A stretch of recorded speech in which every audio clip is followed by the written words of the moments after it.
Good morning, everyone. Good morning, Facebook. I am Christine Lee, procrastination coach, and I get here live on my page every Tuesday at 10 a.m. or maybe 5 minutes after 10 to give you quick tutorials about how to get through your day relatively stress-free and with confidence.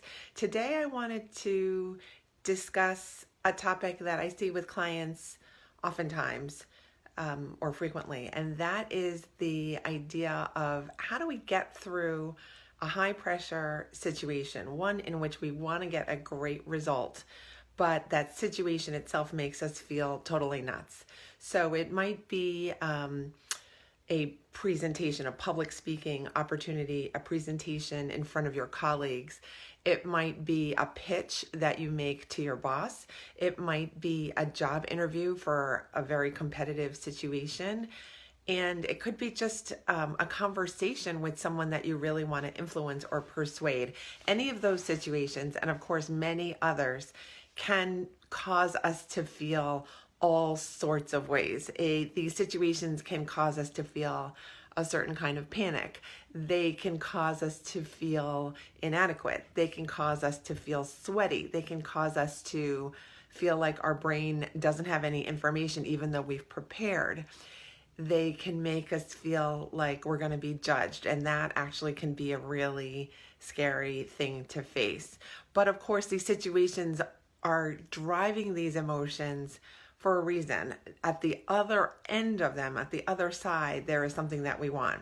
We want either to feel accomplished. We want to feel like we've got the job. We want to feel like we've trained someone, influenced someone, persuaded someone, or connected with someone. So learning how to get through high pressure, high anxiety situations well is, I think, always going to be to your benefit. It's always going to be like, I got this one in my pocket. I know how to step on that stage.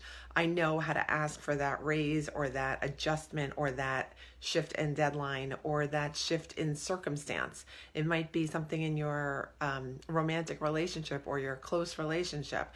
So I think these skills are really translatable to most people, and that I think we can all use a little bit of a boost and encouragement in this department. So what are the tips?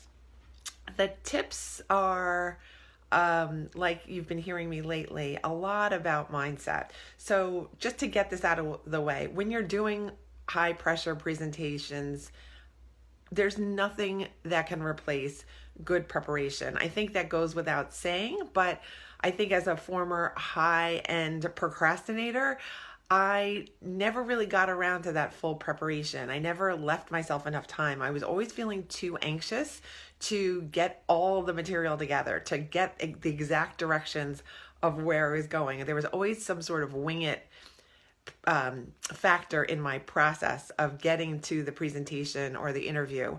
And I really try to avoid that these days. I try to be fully prepared, try to have the directions, try to confirm the appointments, all of that. So I'm going to assume that you've got that covered, or that you're listening to me now and that you will have that covered, because that always reinforces that feeling of, okay, everything's going to be okay.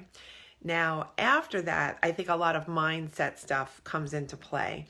And by mindset, I mean, tips. Oftentimes when we're feeling anxious, the natural endpoint of that anxiety is, oh boy, this is going to bomb.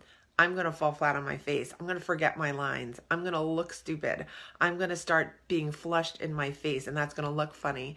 I want you to avoid going down that path with your anxiety. Don't let your anxiety lead the way. So that's probably tip number one.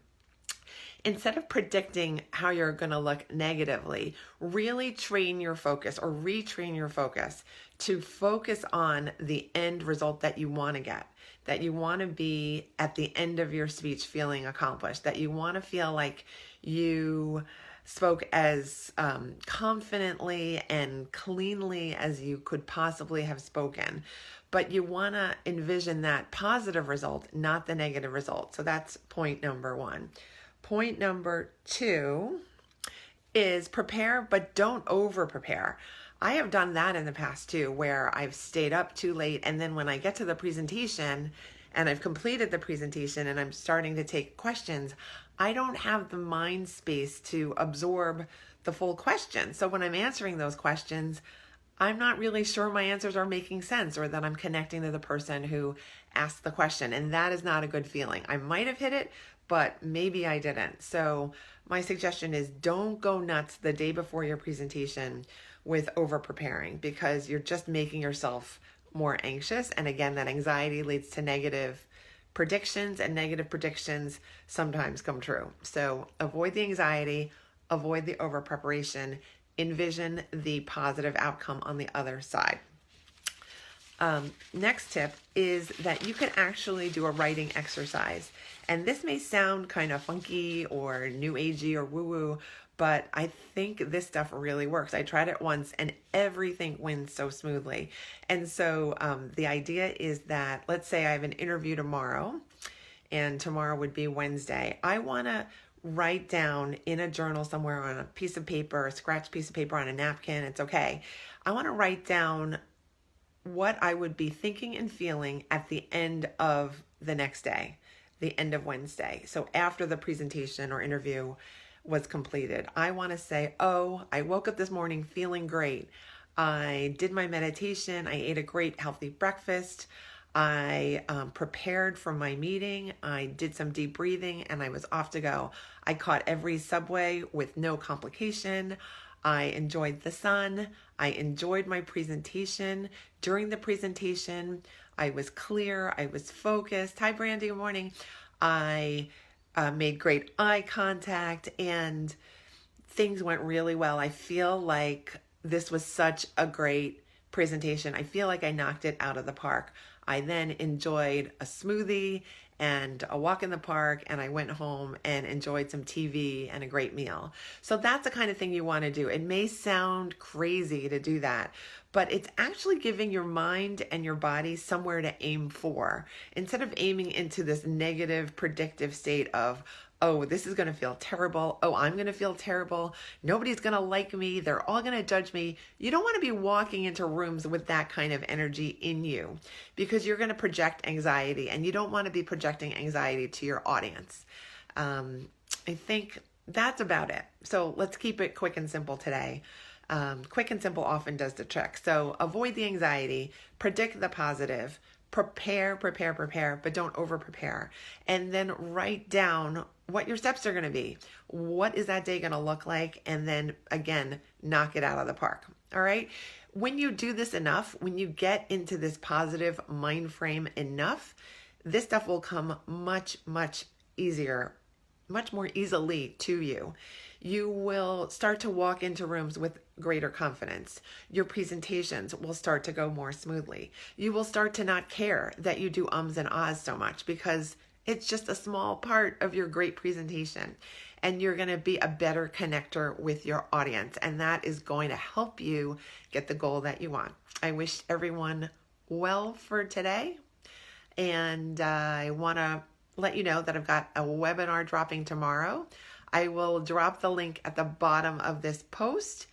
And this will be happening Wednesday. And the webinar is how to create your mindset for productivity and success. Again, how to prepare your mindset for productivity and success. I hope you'll join me there. It's going to be a fuller explanation of all this kind of material, and I think it'll be very useful to you. Look forward to seeing you there. See you next Tuesday too. Bye.